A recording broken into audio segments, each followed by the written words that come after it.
Really excited to be here, and it was just fascinating, especially the earlier sessions, to listen to some of these, challenges that clients and agencies alike are facing in today's landscape. And Fallon, as an agency, opened its doors about 35 years ago with the notion that for ideas and for creativity to land properly in the world, you needed smart media people on your side.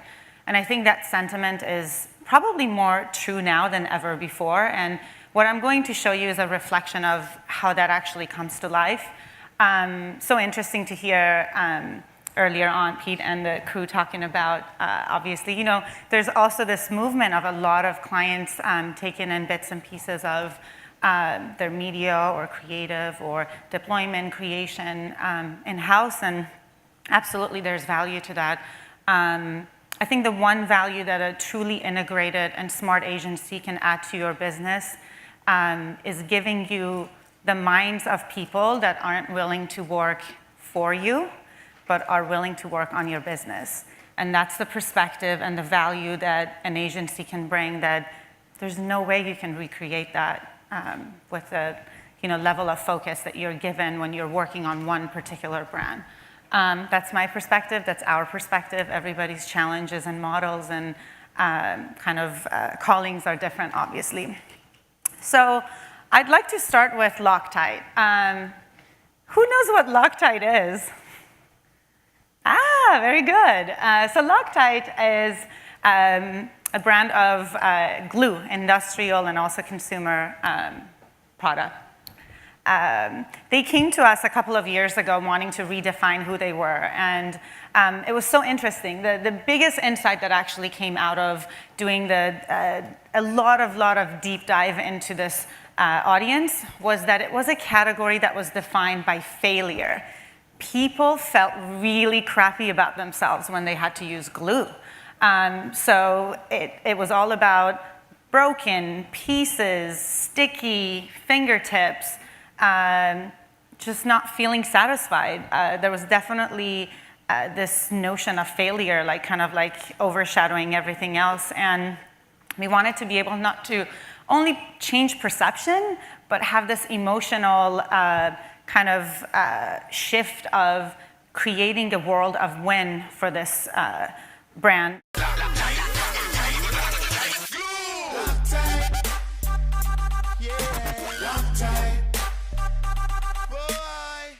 It's me.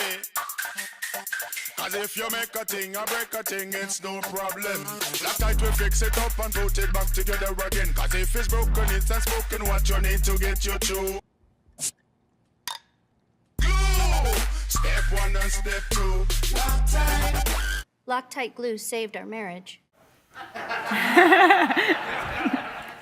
So Winnet Glue aired during the Super Bowl, and it was a massive hit. People loved its quirkiness, and it sort of found its way into that subculture of what you see exactly on the screen, and they loved it. It was so fun, but at the same time, this is a client that doesn't have the massive budgets that's needed to maintain this level of awareness and communication. So the next round of what you're going to see is actually an iteration of the earlier campaign that you just saw.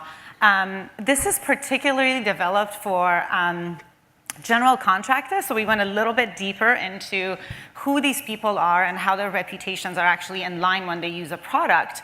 How can we make this awesomeness in a product demo for all intents and purposes? So what you're going to see is a couple of product demos that we've created, very, very strategically placed, anywhere from you walking down the aisles of Home Depot, you'd see it in places like HGTV, you'd see it in a lot of the sort of niche places where you'd find that general contractor or a more advanced DIY audience. So let's take a look. Do you enjoy bonding things together so seamlessly you can't even tell they're ever apart? Do you like when something that's normally two things is one sexy, continuous thing? Loctite Power Grab Ultimate's eyebrow-raising 0-second instant grab technology works so fast and is so strong that it will make two different things look like they were always one. You can't tell where one thing ends and the other begins. Loctite Power Grab Ultimate with 0-second instant grab.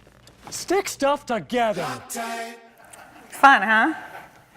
One of the most interesting, fascinating things that actually came out was when people were upset with them not being able to fix something, guess who they blamed? Anybody?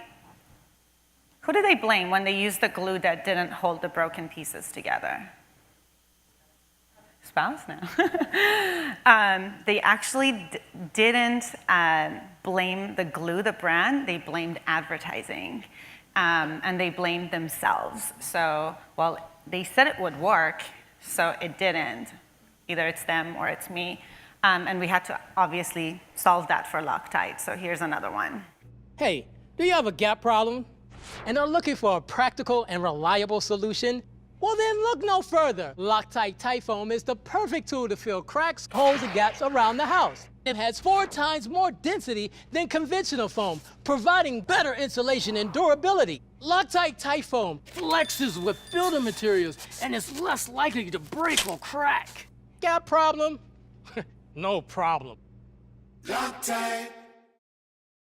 So fun. Product demos could be fun. This is one way of utilizing content as exactly what it's meant to be, content, that it's not necessarily there to push stuff in your face, but it creates a level of identity and a level of emotional connection that might be the next kind of deciding factor when you're going through the aisles next time. MTV is a different case story. MTV, this is probably a bit more driven by media thinking and media strategy, working with you know, a client that has really struggled with ratings. It's public knowledge. I mean, everybody's been seeing, you know, the ratings around some of the programs, around particularly award shows in general. It's not MTV's issue. It's a lot of networks' issue. This is a case study. I won't do that much talking because it's actually a case study that explains what the challenge was and what the thinking was. But it's a perfect example of what an idea-driven media looks like. We talked a lot about an integrated model of an agency and what that delivers. This is that perfect example of it coming to life in a truly device-agnostic world. Everybody talks about being device-agnostic, yet everybody shows up with a concept for TV that needs to be translated for digital or vice versa. This is an idea. The idea was, how do we actually get people interact in a way that felt as authentic to who they are, how they create, how they share. And it's been a really, really fun campaign, so let's take a look. For years, the VMAs and their unique brand of mischief and mayhem were must-see television. But as of late, the award show had been bleeding viewers and losing relevance. The problem? MTV's audience wasn't interested in an award show for videos they didn't even watch on TV in the first place. Our solution? Make the VMAs feel like a party, not an award show, and invite the next generation of viewers to party with us, however, wherever, and whenever they want it. To do this, we arm them with one simple creative device, an electric neon green screen. To seed the concept, we place green screens on every available surface, from buses and billboards to posters and projections, with each space specifically built to solicit and ultimately showcase fan creations. MTVVMA.net was created to give fans an archive full of assets. Users had permission to take full control, with the best user-generated content making its way to the real world. Media spaces previously flooded with neon green were updated to incorporate the psychedelic mayhem our fans created. Massive digital projections brought glitch GIFs to the streets of New York and Los Angeles, while wild postings in LA gave people a physical canvas to manipulate through the use of pre-cut stickers. And since we knew this generation consumes media on their terms, we gave them options. From live simulcasts on all Viacom networks and on-demand streams, to bite-sized Snapchats and live tweets. The results shattered expectations and brought the VMAs back to the top of award show mountain. On-demand and live stream viewership set new records, and VMA social mentions were enough to break the internet. For a night notorious for breaking rules, we created a campaign that wrote new ones and proved that the next generation still wants their MTV. They just want it on their terms. Listen to the kids, bro! This particular effort became sort of like the darling of the award season, you know, winning everything from Cannes Lions to Effies and a number of other awards. But it just makes you realize how easy yet how complex this world is, right? It's scary, it's challenging, but it's also extremely exciting to be a marketer at this time. And this was one, obviously, example of that level of fun. And it does help that you have Miley on a giant neon screen riding a giant cat. So that always helps. For Arby's, we didn't have Miley and we didn't have a giant cat riding the screens. Who has seen our work for Arby's over the last couple of years? Cool. So Arby's came to us with a very interesting challenge, a brand that was essentially hiding in plain sight. And they were being defined by one thing, roast beef. How do you fix that in a world where people are so much more health conscious, when there's so many other options out there, whether it's QSR or other types of food? The idea of truly celebrating meat eaters and allowing the brand to find its true self is essentially the gist of everything that is behind We Have the Meats, which is the campaign that you may be seeing. This USDA Choice Angus steak. It will change you. This deli-style fork tender corned beef. This is not diet beef. It's marinated 100% whole turkey breast meat. Brisket. Brisket. Brisket. Smoked over fire for at least 13 hours. These are the meats as meats are meant to be. Proud, mighty, and garnished with curly fries. Arby's, we have the meats. Being proud of being a meat eater was a big part of this effort, from the creative conception to the way we actually went about activating media, finding where meat lovers are and allowing them to feel good about themselves and love that they eat meat.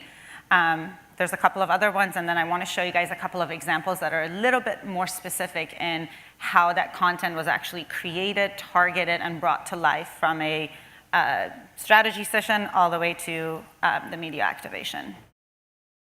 Marinated 100% whole turkey breast meat. If you're not putting this turkey on a sandwich, you are not making this turkey sandwich.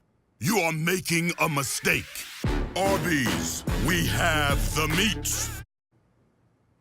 This is USDA Choice Top Round Angus Steak.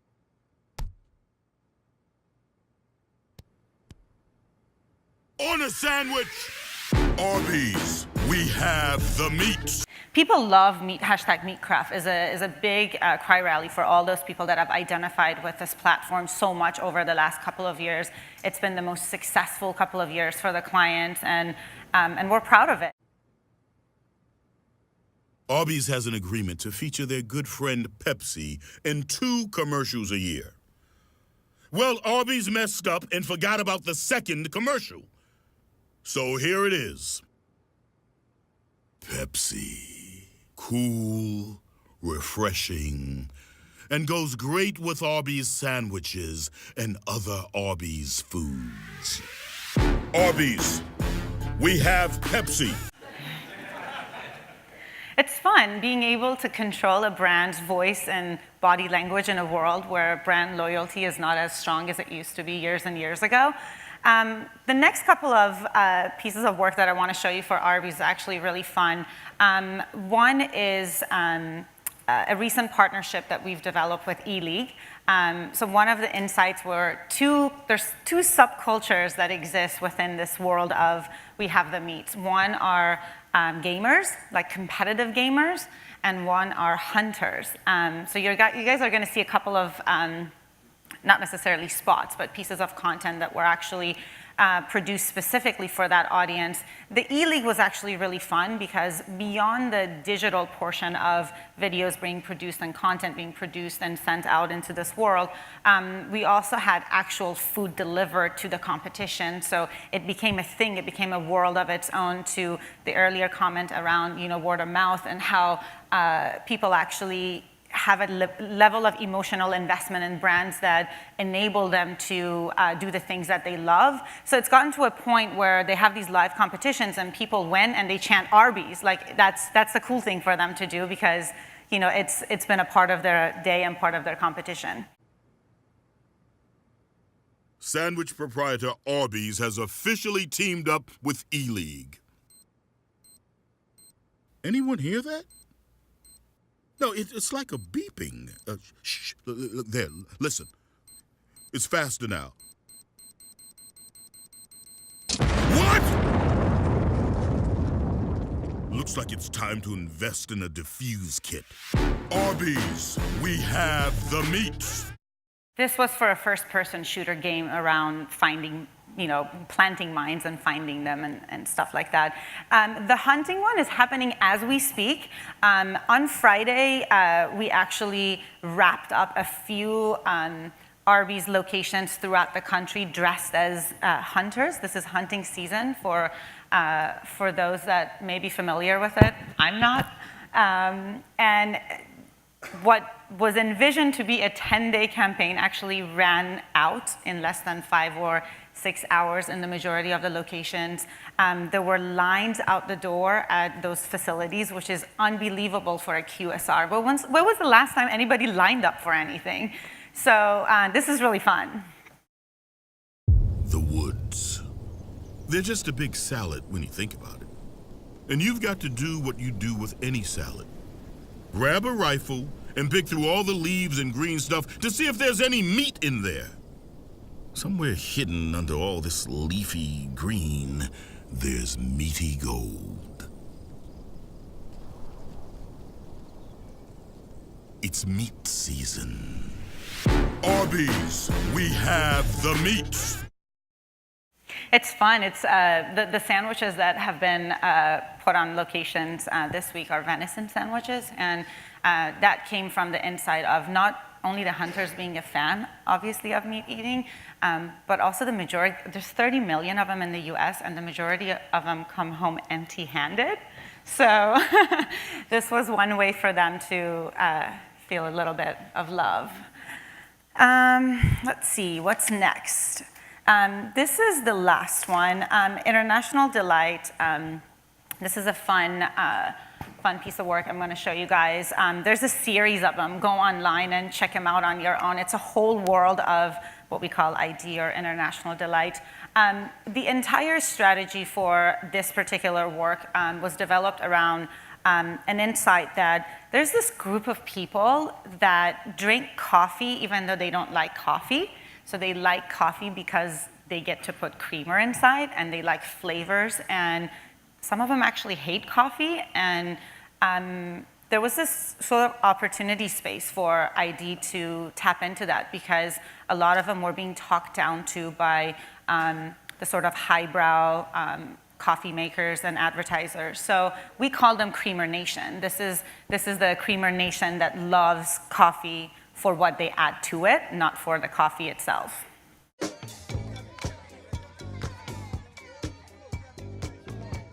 I had French vanilla. I couldn't really tell you what's French about the vanilla, but people have been putting those two words together for so long, just squeezing them right together, French vanilla, that everyone just accepts it. If you're good enough, people just accept things. I guess that's the lesson here. I take it international, and I expect to be delighted.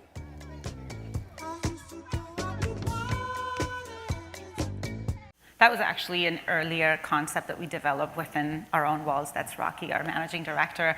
But we like how You Party became a thing, and a thing in culture, a thing in how we wanted to help ID create that moment for themselves in the culture of coffee drinkers, or Creamer Nation.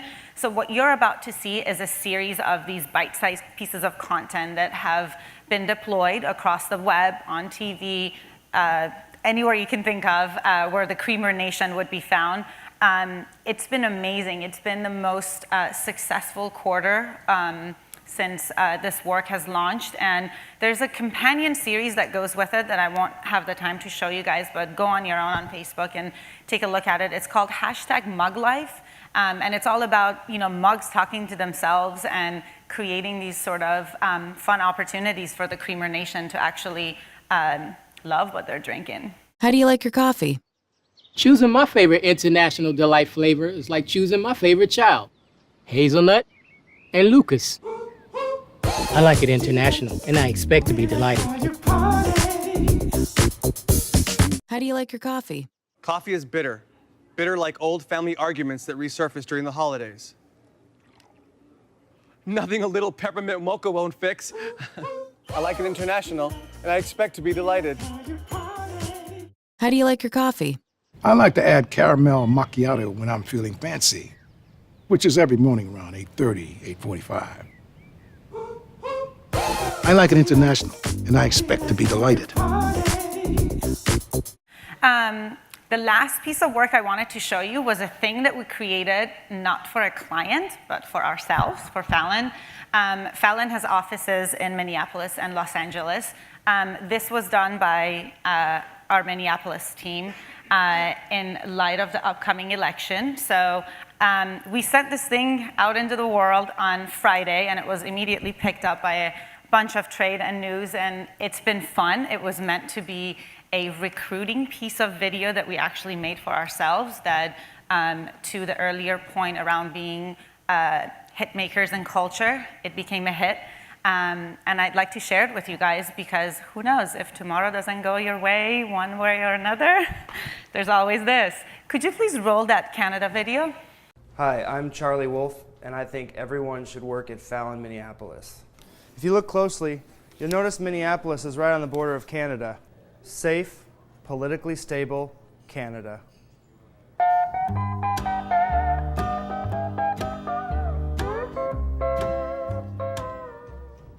Anyway, let's take a look about the office. We've got an open floor plan at Fallon, great for collaboration, conversation, or unobstructed access to the 4 main exits in case you need to leave the country in a hurry. Follow me to the fruit water. Fruit water prevents scurvy and provides essential vitamin C to build up your immune system in case you have to cross a border in the middle of a sub-zero June evening. In fact, every new hire gets their very own bug-out bag, just in case. Well, that about wraps up our tour of Fallon. We've got a lot of other stuff other agencies have too. We just have that stuff in closer proximity to Canada.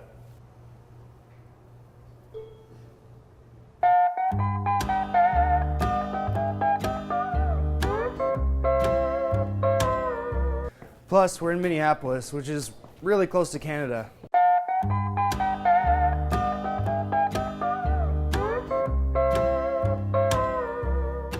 Hit us up, Fallon.com. Thanks, guys.